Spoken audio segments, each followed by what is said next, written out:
Hello दोस्तों, चलिए शुरू करते हैं। आज हम लोग आपको बताने वाले हैं इंटरफेरेंस ऑफ साउंड वेव्स के बारे में। ये भी चीज़ छोटा है और जल्दी से ख़त्म हो जाएगा, क्योंकि ये चीज़ हमने पीछे भी बता रखा है जब हम लोग स्ट्रिंग ऑन अ वेव पढ़ रहे थे, wave on a string, sorry. तो उसमें हमने बताया था कि जैसे दो अगर स्ट्रिंग वेव हैं और दोनों का कहीं पे सुपर पोजिशन हो रहा है, कहीं पे वो मिल रहे हैं, तो वहाँ पे हम उनका रिजल्टेंट वेव लिख सकते हैं। तो वही यहाँ पे भी करना है, इंटरफेरेंस ऑफ साउंड वेव में भी। चलिए मैं बता देता हूँ कैसे करना है। चीज़ें सिमिलर लगेगी अगर आपने पीछे देखा हो, तो चलिए मैं आपको बता देता हूँ चीज़ें कैसे सिमिलर है। जैसे देखिए इंटरफेरेंस ऑफ साउंड वेव, देखिए बच्चों जो वेव चीज़ है ना वो हर जगह पे सिमिलर टाइप का ही होता है। यहाँ पे साउंड वेव हो गया, पीछे string on wave on string था, आगे चलेंगे तो हमारे पास लाइट वेव भी मिलेगा, वहाँ पे भी बिल्कुल ऐसा ही चलेगा। तो देखिए चीज़ें सेम चल रही है, इसका मतलब अगर हम अच्छे से एक बार पढ़ लें तो सवाल या फिर इस चैप्टर का है, उस चैप्टर का है, या पीछे वाला चैप्टर का है, तो सिमिलर रहेगा तो चीज़ें करने में आसान होती है और थोड़ा सा पढ़ के आप उस सवाल को कर पाएंगे, है कि नहीं। तो आपको फ़ायदा होगा बच्चों एग्ज़ाम में अगर आप अच्छे से इस चीज़ को देख लेते हैं। तो पूरा डिटेल में तो मैं नहीं बता पाऊँगा, क्योंकि पीछे मैंने बता दिया है उस चीज़ को। थोड़ा सा जल्दी जल्दी हम देख लेते हैं। तो इंटरफेरेंस ऑफ साउंड वेव आ गया, तो घबराना नहीं है कि साउंड वेव आ गया तब कैसे होगा। मानना है बच्चों, मान लेते हैं यहाँ पे एक सोर्स S1 है, एक सोर्स S2 है। ये सोर्स क्या होता है सर? जहाँ से ये साउंड वेव इमिट कर रहे हैं हम लोग, सोर्स बच्चों जहाँ से साउंड वेव चल रहा है, जहाँ से शुरू हुआ है। तो ये साउंड वेव ऐसे चलते चलते कहीं यहाँ पे आया, ये साउंड वेव ऐसे चलते चलते कहीं यहाँ पे आया। मान लेते हैं ये दूरी x1 चला भाई कुछ दूरी चलेगा तब तो साउंड हमारे को सुनाई देगा। यहाँ पे कोई रिसीवर मान लेते हैं, है ना, वो पॉइंट पे। और ये दूरी कुछ x2 चला, कुछ भी दूरी चल सकता है कि नहीं। ठीक है भाई, ठीक है, दिक्कत तो नहीं होना चाहिए बच्चों। तो दे दिया गया है आपको गिवन कि जो x1 दूरी चला S1 सोर्स से निकलने वाला साउंड वेव, उसका प्रेशर एम्पलीट्यूड कैसे वेरी कर रहा है, मतलब उसका इक्वेशन क्या है। ठीक है, तो प्रेशर एम्पलीट्यूड आपको P1 दे दिया है, क्या दे दिया है, P0 sine of omega t minus का kx प्लस का θ1 दे दिया। तो kx1 क्योंकि x1 दूरी चला है, ठीक है। यहाँ पे P2 एम्पलीट्यूड, प्रेशर 2 का एम्पलीट्यूड आपको दे दिया P0, ये 1 था, ये P0 2 है, साइन ओमेगा टी माइनस का kx2 हो जाएगा प्लस का θ2 हो जाएगा। मान लेते कुछ अलग एंगल पे इनिशियल थीटा कुछ और है, इसका इनिशियल थीटा कुछ और है ना, ये सब चीज़ें तो मान सकते हैं भाई। तो ये चीज़ आपको मान लेते हैं दे दिया है, ठीक है।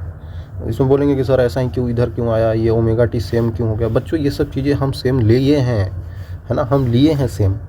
अलग होगा तो क्या होगा, अलग होगा तो वहाँ पे इनकोहेरेंट सोर्सेज आ जाते हैं, वहाँ पे चीज़ें बदल जाती है, समय के साथ बदलती रहती है। तो सब चीज़ें मैं पीछे भी बता रखा हूँ, आगे भी बताऊँगा, ठीक है। अभी जो चीज़ें यहाँ पे जो केस लिया गया है उसी को आप देखिए ध्यान से, ठीक है कि नहीं, बिल्कुल। तो अगर हमें वो पॉइंट पे देखना है कि यहाँ पे जब इंटरफेरेंस हुआ है दो वेव्स का, साउंड वेव्स का, एक साउंड वेव इधर से आया है, एक साउंड वेव इधर से आया है, तो कहीं पे जाकर मिल गया, तो वहाँ पे जो यहाँ पे नेट प्रेशर एम्पलीट्यूड बनेगा हमारे पास, पी नेट जो बनेगा वो क्या बनेगा, P1 प्लस P2 बनेगा। यही तो होता था, ठीक है। तो यहाँ पे अगर हम देखना चाहें तो लिख सकते हैं आराम से, पी नेट का वैल्यू क्या होगा, P1 प्लस P2, चाहे तो आप जोड़ सकते हैं। यहाँ पे P01 sine of omega t minus का kx1 प्लस का θ1 plus P02 sine of omega t minus का kx2 प्लस का θ2। तो ऐसा करके हम लिख सकते हैं, कोई दिक्कत नहीं है। देखा जाए तो यहाँ पे जो इनका ये ऐसे हमने लिख दिया, पी नेट का वैल्यू ऐसे करके लिख दिया, कोई दिक्कत नहीं है। लेकिन हमें जो ज़रूरत पड़ती है सवालों में करने के लिए, but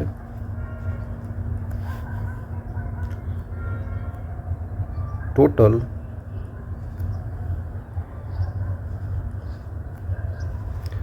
pressure amplitude,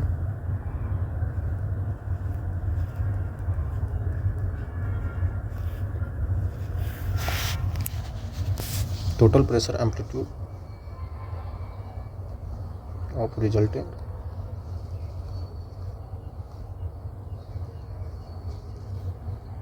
sound wave, है ना। साउंड वेव का अगर रिजल्टेंट प्रेशर एम्पलीट्यूड निकालना है, मतलब कि पी जो यहाँ पे जोड़ के लाएंगे ना यहाँ पे, तो यहाँ पे कुछ पी नोट बनेगा, इन दोनों को मिला के यहाँ पे पी नोट नेट बनेगा, है ना कुछ। अरे भाई यहाँ पे पी नेट तो ठीक है बच्चों, दोनों को जोड़ दिए, तो ऐसे डायरेक्टली जोड़ थोड़ी सकते हैं। इनका जो प्रेशर एम्पलीट्यूड ये जो देख रहे हैं यहाँ पे, जो बाहर कोफिशिएंट में होता है, उनको ऐड करने के लिए तरीका होता है जो डिस्कस हो चुका है। जैसे मान लेते हैं कि अगर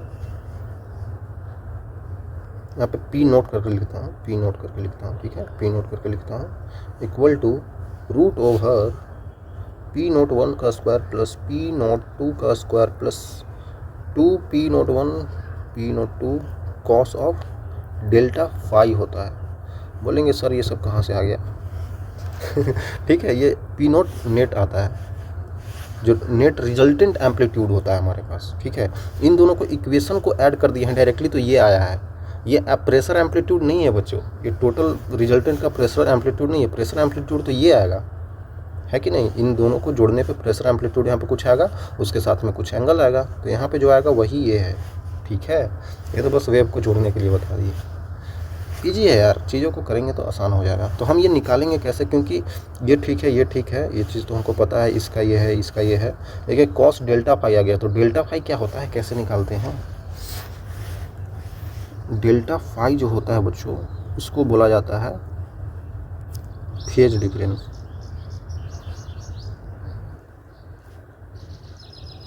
इसको बोलते हैं बच्चों फेज डिफरेंस, ठीक है। तो डेल्टा फाई का वैल्यू जो होता है बच्चों, वो होता है phi 2 minus phi 1। Phase difference मतलब घटाना ही तो है। तो फाई 1 फाई 2 क्या होता है भाई, फाई 1 फाई 2 आपको नहीं पता है, पता होना चाहिए बच्चों, बिल्कुल होना चाहिए। इसको जो ये जो एंगल यहाँ पे है, ये फाई है, फाई 1 है, और ये फाई 2 है, तो यहाँ पे फाई 1 का वैल्यू लिख सकते हैं हम लोग ओमेगा टी माइनस का के एक्स 1 प्लस का थीटा 1। यहाँ पे फाई 2 का वैल्यू बोल सकते हैं ओमेगा टी माइनस का के एक्स 2 प्लस का थीटा 2, ठीक है। इन दोनों को घटा देते हैं, ओमेगा टी माइनस का के एक्स 2 प्लस का थीटा, सॉरी थीटा है ना बच्चों, थीटा 1 थीटा 2 है sorry, minus omega T plus का के एक्स 1 माइनस का थीटा 2। तो कुछ चीज़ें कट रही होगी, ओमेगा टी ओमेगा टी। यहाँ पे डेल्टा फाई का जो वैल्यू आ गया बच्चों, आप देख सकते हैं, इसको ऐसे भी लिख सकते हैं आप लोग, के एक्स 1 माइनस के एक्स 2 प्लस का theta 1 minus theta 2 minus theta 1। तो यहाँ पे लिख सकते हैं ना, के कॉमन लेके x1 माइनस x2 प्लस का थीटा 2 माइनस थीटा 1। और यहाँ पे टेंशन नहीं लेना है, क्योंकि हम इसका मॉडल लेते हैं, मतलब कि पॉजिटिव ही लेना है हमें। तो डेल्टा फाई का वैल्यू जो हो जाएगा बच्चों, ऐसे लिख सकते हैं के डेल्टा एक्स प्लस का डेल्टा थीटा। बिल्कुल इजी हो गया, आई थिंक आपको क्लियर होगा बच्चों, है ना, आई थिंक आपको क्लियर होगा। तो बोलने के लिए हम इसको बोल देते हैं, ये क्या हो गया, डेल्टा एक्स है पाथ डिफरेंस,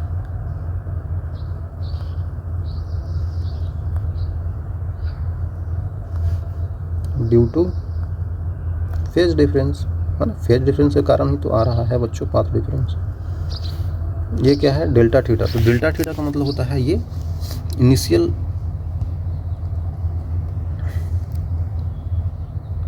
फेज डिफरेंस बोल सकते हैं, इनिशियल एंगल डिफरेंस ही बोल सकते हैं, लेकिन इनिशियल फेज डिफरेंस, ठीक है। ऐसे करके हम लोग बता सकते हैं। जैसे इनिशियल एंगल किसी का थीटा 1 थीटा 2 कुछ दिया होता है तब लेना है, अगर नहीं दिया है, अगर नहीं दिया है तो क्या करें, if there is same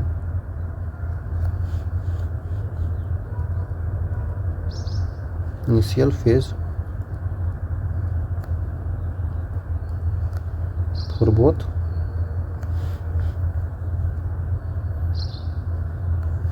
sound wave,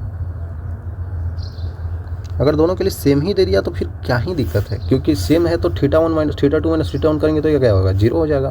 तो बस बचेगा फिर ये बचेगा, तो बस ये आ जाएगा इक्वेशन में। तो हाँ, तो वही लिख देना है। ओके, मतलब कि इस बार ये डेल्टा फाई का वैल्यू जो हो जाएगा वो के डेल्टा एक्स हो जाएगा। कोई दिक्कत नहीं है सर, ये तो बहुत आसान हो गया। आसानी है बच्चों, ठीक है।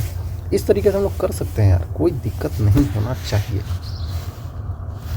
डेल्टा एक्स को एक बार फिर समझ लीजिए, पाथ डिफरेंस है। मतलब कि मान लेते हैं कि ये यहाँ से चलने में यहाँ पे पहुँचने में 5 मीटर लगा दिया, और यहाँ पे ये चलने में मान लेते हैं 3 मीटर लगाया, तो इनके दोनों का बीच के पाथ डिफरेंस कितना होगा, 5 में से 3 गया 2 मीटर का, है ना। इस तरीके से हम लोग देखते हैं, ठीक है।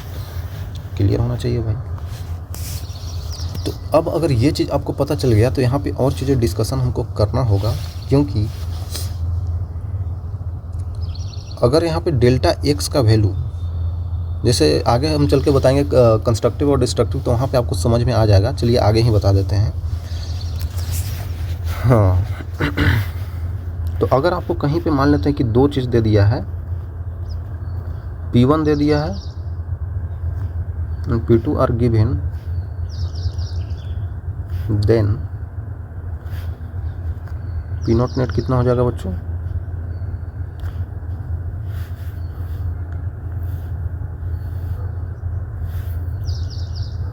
P नॉट 1 का स्क्वायर प्लस P नॉट 2 का square plus 2 P naught 1 P naught 2 cos of delta phi, ठीक है।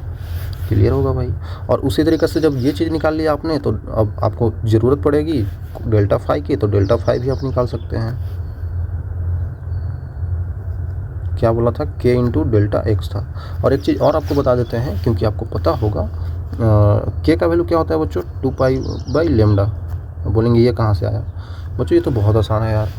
ओमेगा बराबर k इंटू भी होता है ना केंद्रीय विद्यालय, तो यहाँ से फिर सॉल्व करने से आ जाता है। और आपको पता होगा velocity equal to frequency into lambda होता है, तो यहाँ से इन दोनों को सॉल्व कीजिएगा तो आ जाएगा आपके पास। ओमेगा क्या होता है, 2 पाई इंटू फ्रीक्वेंसी होता है, और यहाँ पे k हमको पता करना है, तो 2 pi into frequency divided by v हो जाएगा। तो v का वैल्यू कितना होता है, frequency into lambda, frequency cut गया, 2 pi by lambda, 2 pi by lambda हमने लिख दिया। सिंपल है यार। तो यहाँ पे इसको एक और तरीके से नहीं लिख सकते हैं, 2 पाई बाई लेमडा लिख देंगे यहाँ पे, इंटू डेल्टा एक्स लिख देंगे। ओके सर, ये भी तो लिख सकते हैं। ये सब कब ले रहे हैं, जब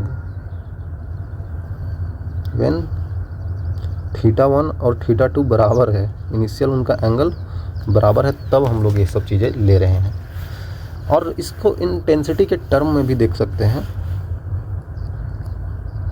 जैसे हमने नहीं बताया था पीछे,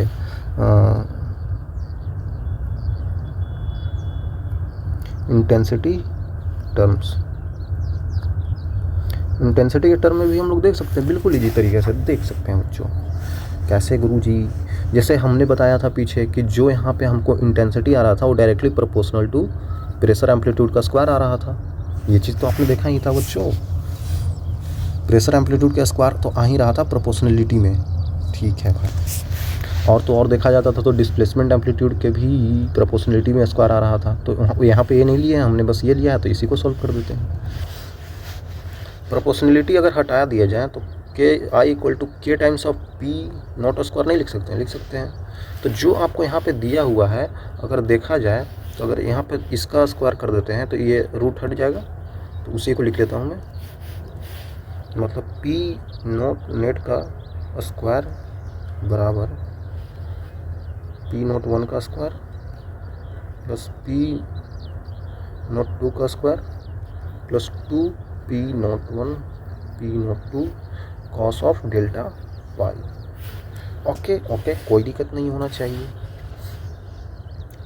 तो देखा जाए तो यहाँ पे पी नॉट स्क्वायर जो है, मतलब जो भी प्रेशर आ रहा है वो आ रहा है आई अपॉन के को नीचे ले जाएंगे ना, तो आई अपॉन के आ जाएगा।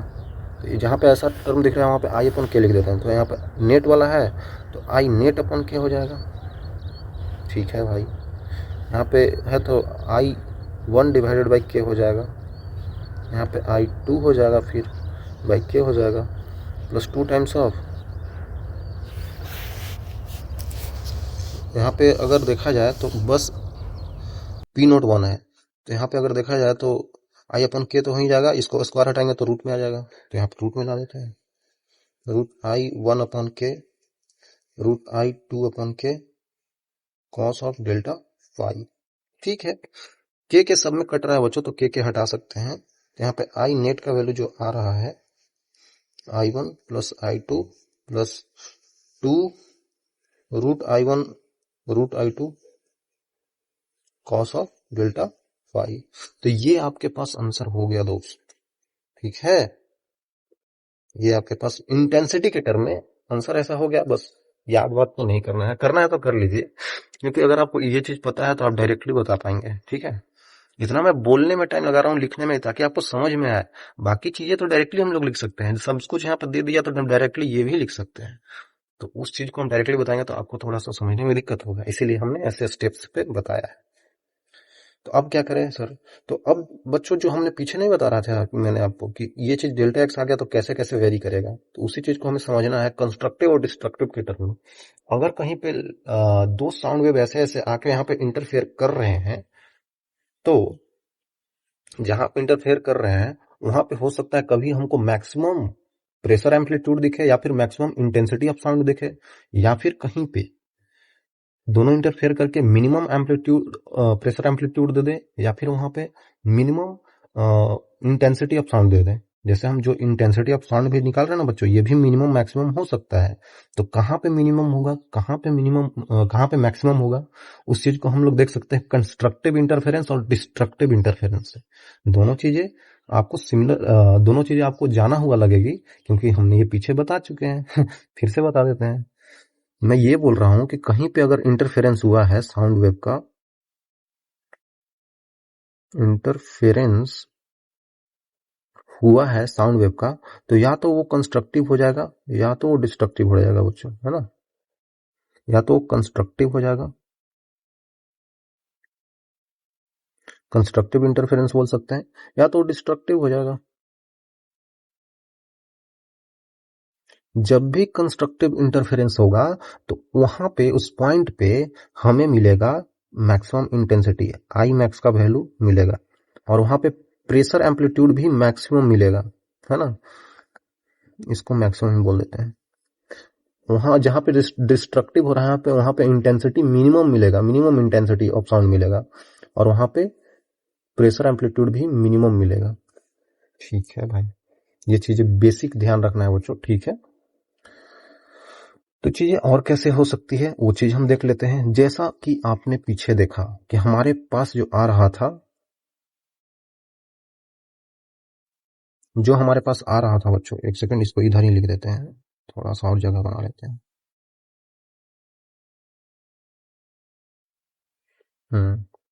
जो आपने पीछे देखा ना बच्चों, वो क्या था? पी नोट नेट का वैल्यू कितना आ रहा था बच्चों? पी नोट 1 का स्क्वायर प्लस पी नोट 2 का square plus 2 P naught 1 P naught 2 cos of delta 5। ठीक है, इस टाइप से हमें देखने को मिला था। तो इसी चीज को हम यूज करने वाले हैं यहाँ पे।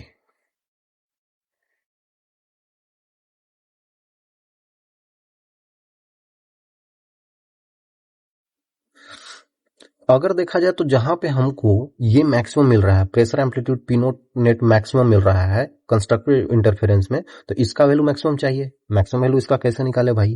तो मैक्सिमम वैल्यू के लिए आपको देखना होगा, मैक्सिमम वैल्यू के लिए आपको क्या करना होगा बच्चों? ये तो पॉजिटिव है, ये भी पॉजिटिव, ये सब पॉजिटिव है, तो पॉजिटिव है तो ये तो मैक्सिमम वैल्यू देगा ही। और ये जो कॉस डेल्टा फाई है, अगर इसका वैल्यू हमको मैक्सिमम मिल जाए, क्योंकि हमको टोटल मैक्सिमम चाहिए, तो अगर टोटल मैक्सिमम चाहिए तो इसका भी वैल्यू मैक्सिमम लेना पड़ेगा। ठीक है भाई, तो यहाँ पे लिख सकते हैं पी मैक्सिमम के लिए क्या करना होगा बच्चों?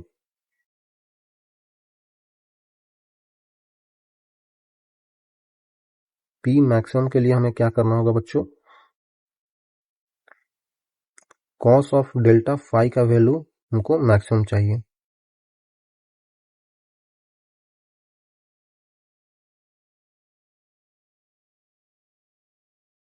इसका वैल्यू मैक्सिमम क्या होता है?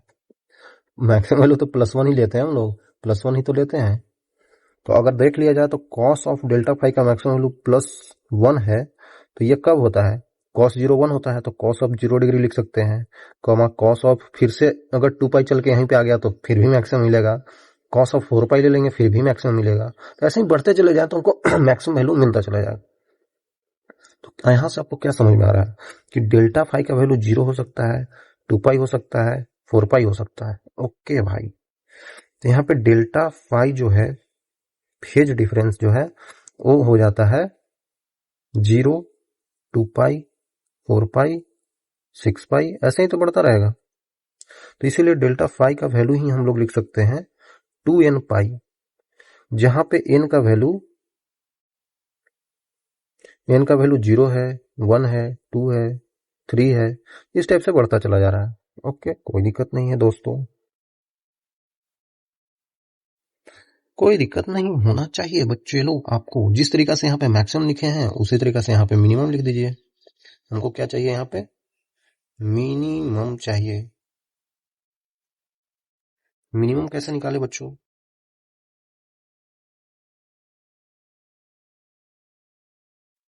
बहुत सिंपल है, जिस तरीके से वो मैक्सिमम निकाले। तो यहाँ पे अब हमको देखना होगा कि कॉस ऑफ डेल्टा फाई का वैल्यू मिनिमम क्या होता है, क्योंकि ये सारा पॉजिटिव है।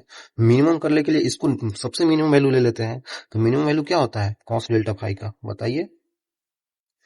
कॉस ऑफ डेल्टा फाई का मिनिमम वैल्यू क्या होता है बच्चों? मिनिमम वैल्यू तो -1 ही तो होता है। आपने मैथ्स पढ़ा हो तो आपको पता होगा भाई। तो कब कब -1 वैल्यू देता है? कॉस ऑफ डेल्टा फाई को अगर आप देखें ध्यान से, मिनिमम वैल्यू कब देगा बच्चों? कॉस 0 1 होता है, कॉस पाई होता है -1, तो कॉस ऑफ पाई देगा -1, कॉस ऑफ 3 पाई -1 देगा, 2 पाई ऐड करते जाइए, कॉस ऑफ 5 पाई -1 देगा, इस टाइप से बढ़ते चला जाए। सोचेंगे 2 पाई ऐड क्यों कर रहे हैं गुरुजी? अरे बच्चों, गधे बच्चों, गधे बोलोगे सर तुरंत भाग जाऊंगा यहाँ से अनसब्सक्राइब करके। सॉरी बच्चों, आप बहुत अच्छे बच्चे हैं बच्चों, ध्यान से समझिए, प्लीज अनसब्सक्राइब मत कीजिएगा, ठीक है? तो यहाँ पे देखिए, एक तो ऐसे ही कम है यहाँ पे देखिए, अगर यहाँ पे 0 पे हैं हम लोग, तो यहाँ से ऐसे करके फिर यहाँ पे आ जाए तो कितना एंगल चलिए यहाँ से? पाई/2 पाई/2 पाई/2 पाई/2, कितना चल रही है बच्चों? 2 पाई हो गया ना, पाई/2 पाई/2 4 बार ऐड करेंगे तो 2 पाई हो गया। यहाँ पे 0 था तो फिर चलिए तो 2 पाई ऐड हो गया, फिर चलेंगे तो 2 पाई ऐड होगा, फिर चलेंगे तो 2 पाई ऐड होगा। तो कोई अगर कहीं से चल के वहीं पे आ रहा है, यहीं से चल के फिर से यहीं पे आ रहा है, तो पूरा एंगल वो 2 पाई चल लेता है। ठीक है सर, पता है सर, लेकिन आपने जो गधे बोला है ना सर, बहुत बुरा किया आपने हमारे साथ। कोई बात नहीं बच्चों तो यहाँ पे ऐसे आ गया तो डेल्टा फाई का वैल्यू जो हमारे पास आ जाएगा, पाई आ जाएगा, 3 पाई आ जाएगा, 5 पाई आ जाएगा, इस टाइप से बढ़ता चला जाएगा। तो डेल्टा फाई का वैल्यू देखा जाए तो कितना हो जाएगा? 2n+1 टाइम्स नहीं आ जाएगा पाई, और यहाँ पे n का वैल्यू जो जा रहा है 0 जा रहा है, 1 2 3 4, इस टाइप से बढ़ता चला जाएगा। बिल्कुल सिंपल हो गया। तो इसको भी आप समझ सकते हैं, 0 रखेंगे तो ये पाई मिल जाएगा, 1 रखेंगे तो 3 पाई मिल जाएगा, फिर 5 पाई, मतलब इस टाइप से मिलता चला जाएगा। ठीक है, ठीक है, कोई दिक्कत नहीं होना चाहिए बच्चों। तो देखा जाए तो ये मैक्सिमम होगा कितना? मैक्सिमम होगा कितना? क्योंकि इसका मैक्सिमम वैल्यू हमने कितना रखा है? 1 रखा है यहाँ पे, और इसका वैल्यू -1 रखा है यहाँ पे। तो रख के देख लेते हैं। जिस तरीके से मैंने आपको बताया कि पी नेट का जो वैल्यू आ रहा है हमारे पास, वो कितना आ रहा है? √ओवर P0 1 का स्क्वायर प्लस P0 2 का स्क्वायर प्लस 2 P0 1 P0 2, और यहाँ पे तो 1 आ गया क्योंकि मैक्सिमम वैल्यू रखना है। तो मैक्सिमम वैल्यू रखना है तो 1 आ गया, तो कितना हो जाएगा ये? भैया समझिए आप आराम से, a² + b² + 2ab, तो a + b का होल स्क्वायर, लेकिन रूट है तो होल स्क्वायर कट के a + b बाहर आ जाएगा। ओके सर, तो यहाँ पे P0 1 प्लस P0 2 आ गया बाहर, तो यही आंसर हो गया मैक्सिमम। कंस्ट्रक्टिव इंटरफेरेंस में यही हो गया। यहाँ पे देखा जाए P0 नेट का वैल्यू, नेट ही लिख देते हैं, कोई दिक्कत नहीं। तो यहाँ पे कितना आ जाएगा बच्चों? √ओवर P0 1 P naught one plus P naught one का square plus P naught two का square plus 2 P naught one P naught two, यहाँ पे -1 होगा क्योंकि मैक्सिमम वैल्यू मिनिमम वैल्यू इसका -1 है कॉस डेल्टा फाई का यहाँ पे। तो ये देखिए ये कितना हो गया, A square plus B square -2ab, तो a माइनस बी होता है। ओके सर, ये भी पता है। तो P naught one minus P naught two हो गया। तो यहाँ पे क्या हो गया, मिनिमम वैल्यू हो गया, ये मिनिमम हो गया और ये यहाँ पे मैक्सिमम हो गया। बिल्कुल सिंपल सी बात है बच्चों, समझना तो बहुत आसान हो गया। तो इसीलिए मैं बोल रहा हूँ कि और आगे चल लेते हैं। एक और टर्म में हम लोग देख सकते हैं, जैसे डेल्टा फाई का वैल्यू जो 2n पाई में आया ना बच्चों, इसको एक और टर्म में देख सकते हैं। कैसे देख सकते हैं सर? ऐसे देख सकते हैं क्योंकि हमको पता है बच्चों, डेल्टा फाई का वैल्यू जो आया है 2n पाई, और यहाँ पे जो डेल्टा फाई का वैल्यू जो आया है 2n प्लस 1 पाई। ऐसा नहीं लिख सकते हैं इसको, क्योंकि डेल्टा फाई का वैल्यू जो होता है वो 2 pi by lambda into delta x तो होता है। और ये सर याद आ गया, बिल्कुल याद आ जाना चाहिए बच्चों। ये कब हो रहा है ध्यान दीजिएगा, जब θ1 इक्वल टू θ2 है इनिशियल फेजेज सेम है दोनों का, तब ऐसा हो रहा है। मैं लिखा नहीं लेकिन आपको समझना पड़ेगा। 2n पाई, यहाँ पे भी 2 pi by lambda into delta x बराबर 2n प्लस 1 पाई। ये कब हो रहा है, if initial phases are same. ठीक है, और यहाँ पे कब हो रहा है, उसी टाइम पे initial phases are same. Initial phase same है तो ऐसे करके हम लिख सकते हैं, तो आसान हो जाएगा। तो हम यहाँ पे देख सकते हैं 2 पाई कट गया, तो यहाँ पे जो हम लोग लिख सकते हैं डेल्टा एक्स का वैल्यू, क्योंकि डेल्टा एक्स इंपॉर्टेंट है बच्चों, इन लेमडा आ जाएगा। यहाँ पे देखिए अगर कट रहा हो तो 2 पाई कट रहा है सिर्फ, तो ठीक है कोई बात नहीं। तो डेल्टा एक्स का वैल्यू कितना हो जाएगा बच्चों, 2n plus 1 into lambda by 2। ठीक है भाई, तो डेल्टा एक्स का वैल्यू भी ऐसा करके लिख सकते हैं। यहाँ पे डेल्टा एक्स का वैल्यू इस तरीके से लिख सकते हैं, जहां पे एन का वैल्यू कहां से कहां तक जा रहा है, 0 1 2 3 इस टाइप से बढ़ता चला जा रहा है। यहाँ पे भी एन का वैल्यू 0 1 2 3 बढ़ता चला जा रहा है।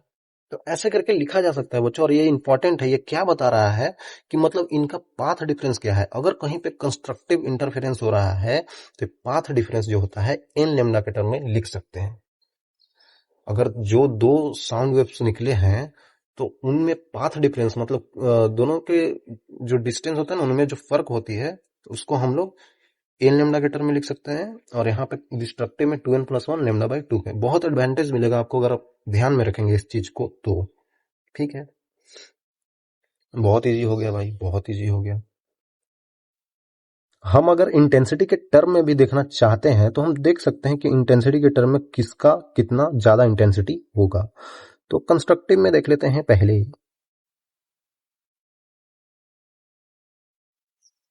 यहीं पे लिख देता हूं, है ना बच्चों, intensity.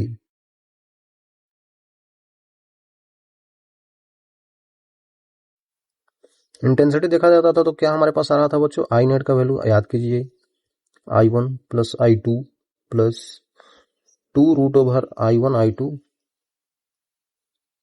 Cos of delta phi.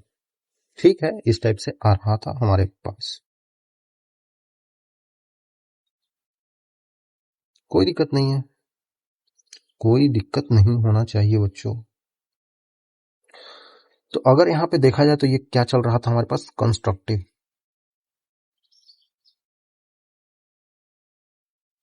यहाँ पे क्या चल रहा था, डिस्ट्रक्टिव। ऐसे हम आगे पेज पे भी जा सकते थे, बट कोई बात नहीं। देखिए अगर हमको यहाँ पे फिर से वही कंस्ट्रक्टिव में मैक्सिमम वैल्यू चाहिए तो हम लोग क्या कर सकते हैं, इसका वैल्यू 1 ले लेंगे, फिर से वही बात। और अगर डिस्ट्रक्टिव चाहिए तो इसका वैल्यू -1 ले लेंगे। अरे यार, तो सिंपल हो गया ना बच्चों, इधर ले आइए और इधर ले आइए। और करना बिल्कुल सिंपल चीज है बच्चों। यहाँ पे कॉस ऑफ डेल्टा फाई का वैल्यू जो हम लोग लेंगे वो ले लेंगे +1, और यहाँ पे कॉस ऑफ डेल्टा फाई का वैल्यू जो लेंगे वो ले लेंगे -1। ओके, ये तो बहुत इजी हो जाएगा। ठीक है, तो अगर देखा जाए +1 ले लेंगे तो आई नेट का जो वैल्यू आ जाएगा I1 + I2 + 2√I1 I2। ठीक है, यहाँ पे आई नेट का वैल्यू कितना आ जाएगा बच्चों? फिर I1 + I2 + 2√, सॉरी माइनस आएगा ना यहाँ पे, -2√I1 I2, क्योंकि -1 लिया है। तो यहाँ पे आई नेट का जो वैल्यू आ जाएगा बच्चों हमारे पास √I1 + √I2 का होल स्क्वायर आ जाएगा, और यहाँ पे आई नेट का जो वैल्यू आ जाएगा √I1 - √I2 का होल स्क्वायर आ जाएगा। कोई दिक्कत नहीं होना चाहिए। ये दोनों चीजें तो बहुत आसान हो गई भाई, बहुत आसान ही है चीजें बच्चों, बस आपको समझना आना चाहिए। ठीक है, तो हमने ये कंस्ट्रक्टिव डिस्ट्रक्टिव में जैसा जैसा लिख रहे हैं बच्चों, आप ऐसे ही शॉर्ट नोट्स भी बनाइएगा, क्योंकि आपको इजी होगा।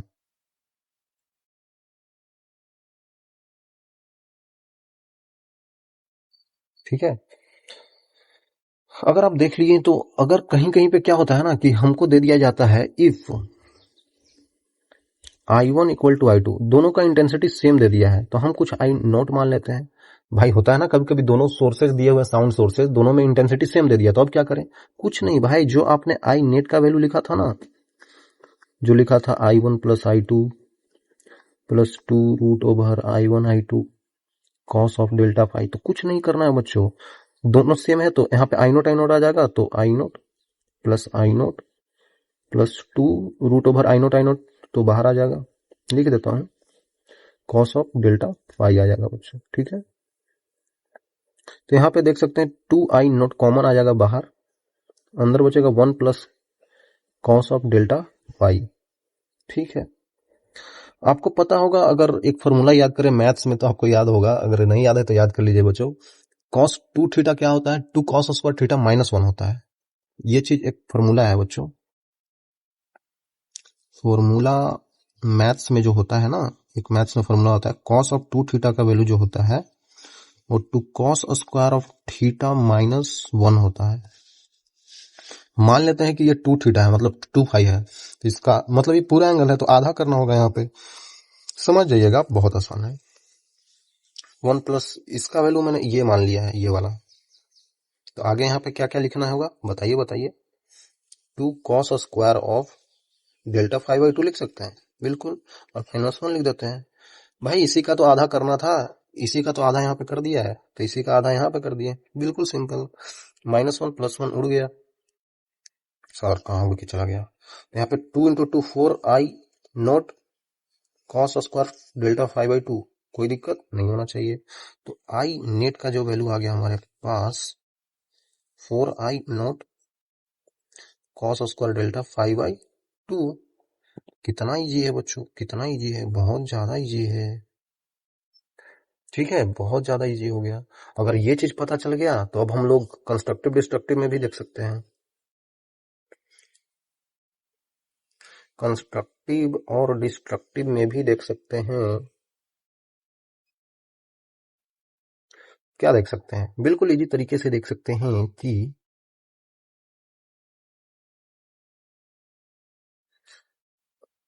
अब कंस्ट्रक्टिव में अब देखा जाए तो इसका मैक्सिमम वैल्यू क्या होता है? cos square delta phi by 2 का मैक्सिमम वैल्यू क्या होता है? Maximum value +1। और cos square of delta phi by 2 का मिनिमम वैल्यू क्या होता है? सर -1। अरे भाई 0 होगा। आप खुद ही सोचिए, मैथ्स आप पढ़े होंगे कि cos स्क्वायर में अगर स्क्वायर का टर्म है तो -1 कैसे आएगा? हम बोलेंगे x स्क्वायर का वैल्यू -1, ये कोई मतलब है? x स्क्वायर का वैल्यू -1 कैसे होगा? क्योंकि स्क्वायर कर रहे हैं तो प्लस ही आएगा ना भाई। तो मिनिमम 0 हम लेते हैं यहाँ पे। ठीक है, तो अगर अब ऐसा ले लें तो यहाँ पे आई नेट का वैल्यू कितना आ जाएगा बच्चों बताइए? 4I0 आ जाएगा, क्योंकि 1 ले लिया है, तो ये आंसर हो गया इसमें। यहाँ पे 0 ले लेंगे तो कितना हो जाएगा? आई नेट का वैल्यू कितना हो जाएगा? 0 हो जाएगा, सिंपल। ये चीजें बहुत आसान है। मतलब कि अगर दोनों इंटेंसिटी सेम लेकर बनाया जाए तो आई नेट का वैल्यू मैक्सिमम 4 आई नोट आता है और मिनिमम 0 आता है, क्योंकि यही 0 हो गया, ये 0 से मल्टीप्लाई करेंगे तो 0 आ जाएगा। तो ऐसा ऐसा चीजें होती है, याद करने के लिए मैं नहीं बोल रहा हूँ, बस ऐसे ही केसेस लेकर बता दिया हूँ, क्योंकि होता है कभी कभी चीजें आ जाती है। ठीक है, चलिए एक सवाल कर लेते हैं।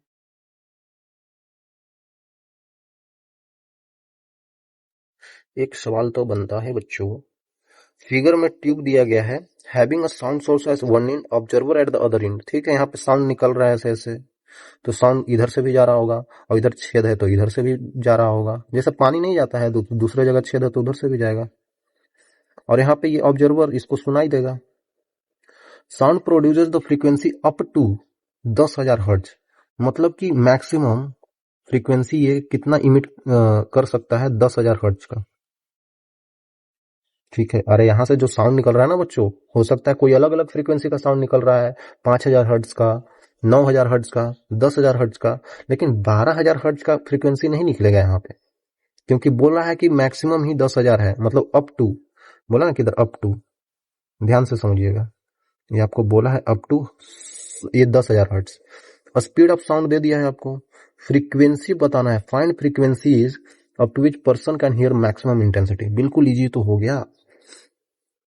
वेलोसिटी ऑफ साउंड दे दिया है आपको 400 मीटर पर सेकेंड, और बोल रहा है कि फ्रीक्वेंसी क्या क्या हो, क्या क्या सुनाई देंगे इसको क्या क्या फ्रीक्वेंसी सुनाई देगा, क्योंकि ये मैक्सिमम इंटेंसिटी ऑफ फ्रीक्वेंसी होगा।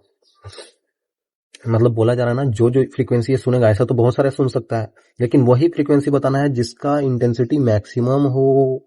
ठीक है भाई, वही फ्रीक्वेंसी ऑफ साउंड बताना है जिसका इंटेंसिटी मैक्सिमम हो। और जैसे ही हमने सुन लिया कि इंटेंसिटी मैक्सिमम चाहिए, तो मतलब क्या है भाई, कंस्ट्रक्टिव इंटरफेरेंस है ना भाई, कंस्ट्रक्टिव इंटरफेरेंस में ही तो मिलता है हमको मैक्सिमम इंटेंसिटी, है कि नहीं। ठीक है, तो कंस्ट्रक्टिव में सर क्या होता था, अगर यहाँ पे देखा जाए तो पाथ में डिफरेंस आ रहा है, ये पाथ से जा रहा है, ये पाथ से जा रहा है, तो पाथ में डिफरेंस है, तो पाथ डिफरेंस क्या बोलते थे यहाँ पे, डेल्टा एक्स। डेल्टा एक्स का वैल्यू एन लेमडा के बराबर होता था। सर ये सब याद है आपको बच्चों, आपको भी याद हो जाना चाहिए, क्योंकि आसान है यार। कंस्ट्रक्टिव में एन लेमडा आता था, वहां पे आता था 2n+1 लेमडा बाई 2। दिखा दें आपको बच्चों, दिखा देते हैं, 2n+1 लेमडा बाई 2 यहाँ पे आता था डिस्ट्रक्टिव में, और यहाँ पे एन लेमडा आता था। तो ये चीजें तो इजी है, याद कर लीजिएगा। अब ये चीज अगर पता चल गया आपको तो बिल्कुल सिंपल हो गया। पाथ 1 मान लेते हैं, ये है, ये पाथ 1 है, इधर जाने का पाथ 1, और इधर से जाके ऐसे आने का ये पाथ 2 है। दोनों में डिफरेंस देखा जाए, क्योंकि हमने मैग्नीट्यूड ही लेना होता है, तो ये ऐसे जा रहा है, ये ऐसे जा रहा है। और ये चीज ध्यान दीजिएगा, आपको दे रखा है ये भी 10 सेंटीमीटर का ही होगा, क्योंकि हमको मेंशन नहीं किया है तो हम सबको 10 सेंटीमीटर ही ले लेते हैं। ठीक है भाई, ये भी 10 हो जाएगा, तो इसमें से इसको अगर घटा दिया जाए तो 10 तो घट ही जाएगा, तो ये पूरा इधर 30 का डिफरेंस आ जाएगा, पास डिफरेंस है कि नहीं, 10 10 10। बाकी चीजें तो सेम है, क्योंकि घटाएंगे तो ये सब चीजें तो कट ही जाएगी, तो 30 का डिफरेंस आ गया ना। तो डेल्टा एक्स का वैल्यू हमारे पास कितना हो गया, 30 सेंटीमीटर का। अब आपको पता चल गया डेल्टा एक्स एन लेमडा के बराबर है, तो डेल्टा एक्स का वैल्यू एन इंटू लेमडा क्या होता है बच्चों, velocity equal to frequency into lambda तो लिख ही सकते हैं। तो लेमडा का वैल्यू वेलोसिटी अपॉन फ्रीक्वेंसी आ गया। हमको अलग अलग फ्रीक्वेंसीज बताना है, तो एफ इक्वल टू हो जाएगा n v upon delta x हो जाएगा। एन हमको नहीं पता है, वेलोसिटी ऑफ साउंड 400 मीटर पर सेकेंड है, और डेल्टा एक्स का वैल्यू 30 सेंटीमीटर को मीटर में 10⁻⁻2 होता है, तो ऊपर 100 से मल्टीप्लाई करना पड़ेगा। ठीक है, चाहे तो आप काट सकते हैं बच्चों, चाहे तो आप काट सकते हैं। 1 0 1 0 कट गया, कुछ गलती तो नहीं हो रहा है बच्चों, कुछ गलती तो नहीं हो रहा है। एक सेकेंड, हमने पाथ डिफरेंस जो लिया है ये ऐसे चल लिया है और ये ऐसे जा रहा है, तो इधर से चला है ये प्लस ये 30 प्लस 20, तो घटाएंगे तो ये तो कट ही जाएगा, और इसका 10 है और इसका 30 है। भाई ये 10 चला इधर एक्स्ट्रा में, और इधर 30 चला एक्स्ट्रा में ये, तो 30 में से 10 गया 20 आएगा ना बच्चों डेल्टा एक्स का वैल्यू। 30 में से 10 जाएगा तो 20 आएगा ना बच्चों, 20 सेंटीमीटर का यहाँ पे पाथ डिफरेंस आ जाएगा, यहाँ पे 20 हो जाएगा। ठीक है, तो ये कितना बार में कट जाएगा बच्चों, 20 बार में। ठीक है, तो फ्रीक्वेंसी का वैल्यू हमारे पास आ जाएगा 2000 एन। तो यहां से देख लीजिए, एन का वैल्यू अगर 1 हो, एन का वैल्यू अगर 2 हो, एन का वैल्यू अगर 3 हो, एन का वैल्यू अगर 4 हो, 1 हो तो कितना हो जाएगा 2000, 2 हो तो 4000, 6000, 8000, एक और करेंगे तो यहाँ पे 10,000 मिल जाएगा। एन का वैल्यू 5 हो, 10,000 से ऊपर तो नहीं जाना है, फिर 12,000 हो जाएगा। तो यही सब फ्रीक्वेंसीज मिलेंगे, यही सब फ्रीक्वेंसीज आपको मिलेंगे बच्चों। बिल्कुल सिंपल हो गया, आंसर आ गया, यही सब आंसर है। ठीक है, तो यहां तक आने के लिए बच्चों आपको मिलेगा थैंक यू। ठीक है, कुछ ज्यादा नहीं बताया, बताऊंगा आगे, हम लोग चीजें डिस्कस करेंगे बच्चों, अच्छी अच्छी चीजें आएंगी, डॉपलर इफेक्ट वगैरह वो सब इंपॉर्टेंट है, ऑर्गन पाइप वगैरह, तो वो सब चीजें बताएंगे, तो आप बिल्कुल ध्यान से समझिएगा क्योंकि सवाल आगे से आएगा। ठीक है, मिलेंगे आगे, तब तक के लिए ओके, बाय बाय बच्चों।